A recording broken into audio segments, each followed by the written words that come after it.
Class 12 last video में question number 4 तक complete कर लिया था। क्वेश्चन नंबर 5 करेंगे असाइनमेंट का। क्वेश्चन नंबर 5 में कह रहा है right the vector equation of a line whose Cartesian equation is this. हमें क्वेश्चन नंबर 5 में कार्टेशियन इक्वेशन दे रखी है, कार्टेशियन फॉर्म दे रखी है हमें x - 5/3 equals to y plus 4/7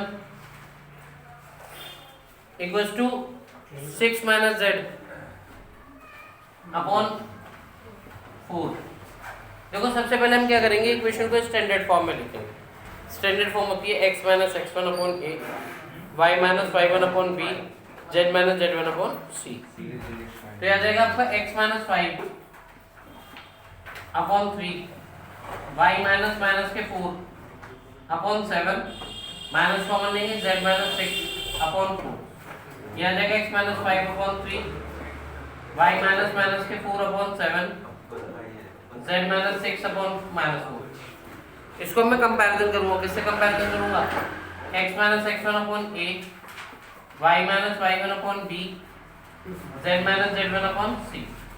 इससे क्या हो गया, हमारे पास x1 आ जाएगा y1 आ जाएगा और क्या आ जाएगा abc आ जाएगा। तो x1 आ गया हमारे पास 5 y1 - 4 आ गया z1 6 आ गया। इससे वेक्टर ये बनेगा, a आ गया 3 b आ गया 7 c आ गया -4। इससे वेक्टर b बनेगा। तो r वेक्टर होगा vector a plus lambda vector b। Vector a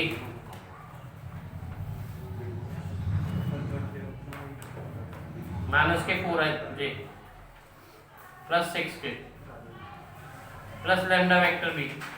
vector b कितना आएगा 3i plus 7j minus 4j। Vector a plus lambda vector B.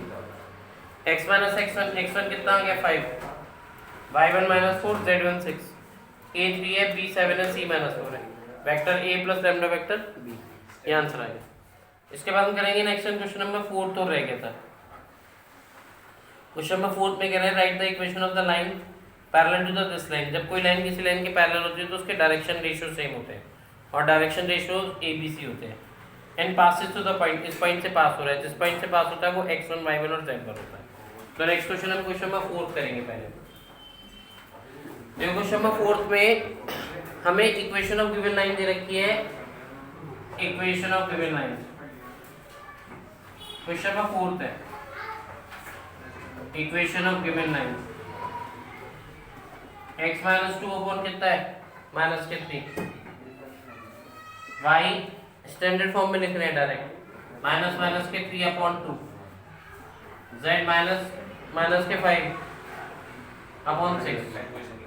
तो यहाँ से हमारे पास जो वेक्टर a आया वो है आपका 2i, जिससे पास होता है वो वेक्टर होता है। पास कैसे वैसे हो रहा है, इसके तो पैरेलल है ना, तो इसके हम पहले डायरेक्शन रेशियो निकाल देंगे। इसका डायरेक्शन रेशियो a आ गया आपका माइनस के 3 b आ गया 2 और c कितना आ गया 6। Direction ratio of required line, जो हमें लाइन की इक्वेशन निकालनी है, which is parallel to given line, which is parallel to given line. इस लाइन के पैरेलल, जो मुझे लाइन की इक्वेशन निकालनी है वो इस लाइन के क्या है पैरेलल।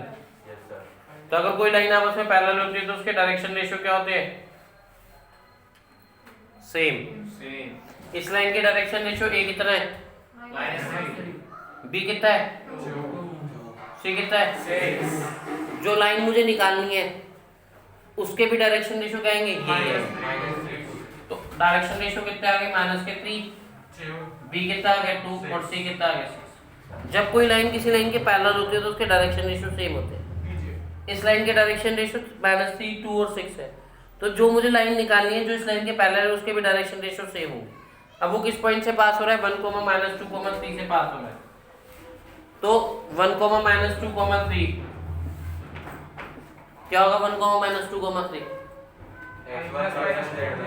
x1 y1 और z1 और इक्वेशन आ जाएगी, क्या आ जाएगी equation? x minus x1 upon a, y minus minus y1 upon b, z minus z1 upon c।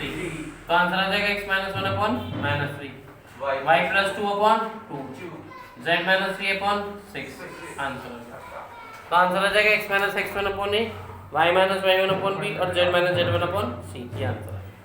ठीक है, तो ये रिक्वायर्ड इक्वेशन ऑफ लाइन आ गई। क्वेश्चन नंबर 4 भी हो गया, 5 भी हो गया। अब नेक्स्ट क्वेश्चन, क्वेश्चन नंबर 6 आपको खुद करना है। हाँ, ये इस पॉइंट से पास हो रही है 1, -1, 2 से, तो ये आपका x1 हो गया, y1 हो गया और z1 हो गया। जो लाइन निकालनी है वो इस लाइन के पैरेलल है, तो पहले हमारे से इसके क्या निकलेंगे? डायरेक्शन रेशियो निकल जाएंगे। इस लाइन के डायरेक्शन रेशियो और जो हमें पैरेलल लाइन निकालनी है उसके डायरेक्शन रेशियो क्या होंगे? सेम, उससे वेक्टर b बन जाएगा। तो आंसर आ जाएगा r vector equals to vector a plus lambda vector b। तो क्वेश्चन नंबर 6 आपको खुद करना है।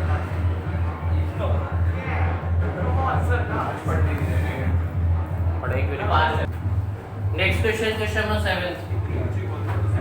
क्वेश्चन नंबर 7 में कह रहा है a line passing through 3, 4, 5, जिससे पास होगी वो x1 होगा, y1 होगा और z1 होगा, n parallel to the vector, तो वेक्टर भी होगा सीधा सीधा। Find it the equation vector as well as Cartesian form. तो इससे वेक्टर a बनेगा और जिसके पैरेलल होती है उससे वेक्टर b बनेगा। तो वेक्टर b होगा 2i प्लस 2j माइनस का 3k। r vector equals to आ जाएगा vector a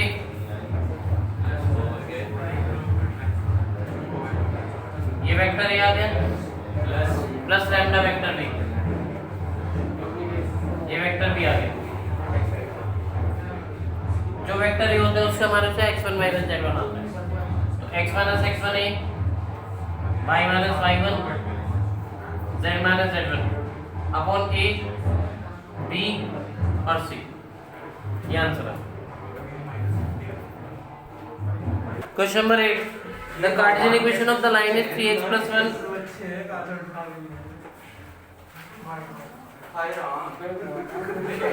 6y minus 1 6y minus 2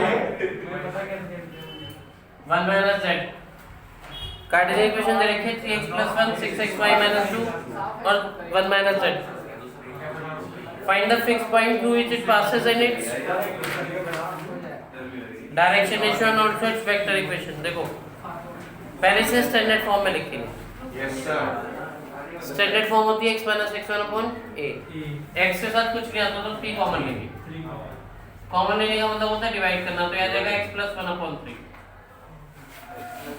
6 common आएगा, y minus 6 माइनस का 1 कॉमन आएगा, z minus 1। ठीक है, क्वेश्चन नंबर 8 में जो इक्वेशन की बिना हमारी स्टैंडर्ड फॉर्म में नहीं लिखी। स्टैंडर्ड फॉर्म में होता है x minus x1 upon a, y minus y1 upon b, z minus z1 upon z। इसलिए यहाँ से पहले हमने 3 कॉमन निकाला। 3 कॉमन निकाला तो कितना आ गया? x plus 1 upon 3। 6 कॉमन निकाला तो कितना है? y minus 2 upon 6। माइनस का 1 कॉमन निकाला तो कितना आ गया? z minus 1। नीचे आ गया 1 upon 3, 1 upon 6 और माइनस 1। x माइनस माइनस का 1 upon 3, y minus 1 upon 3, z minus 1 upon कितना आ गया? माइनस 6। x1 कितना है? माइनस 1/3, y1 कितना है? 1 upon 3, z1 कितना है? 1। यहाँ पे 6 से इसके मल्टीप्लाई करेंगे क्योंकि इनका एलसीएम 6 है। यहाँ पे 3 आ जाएगा, 2 आ जाएगा, ये 1 आ जाएगा -6। a कितना है? 2, b 1 और c -6। ये वेक्टर इक्वेशन आ गई। r vector equals to vector a plus lambda vector b। तो आपको क्वेश्चन नंबर 8 कंप्लीट हो गया। 9 क्वेश्चन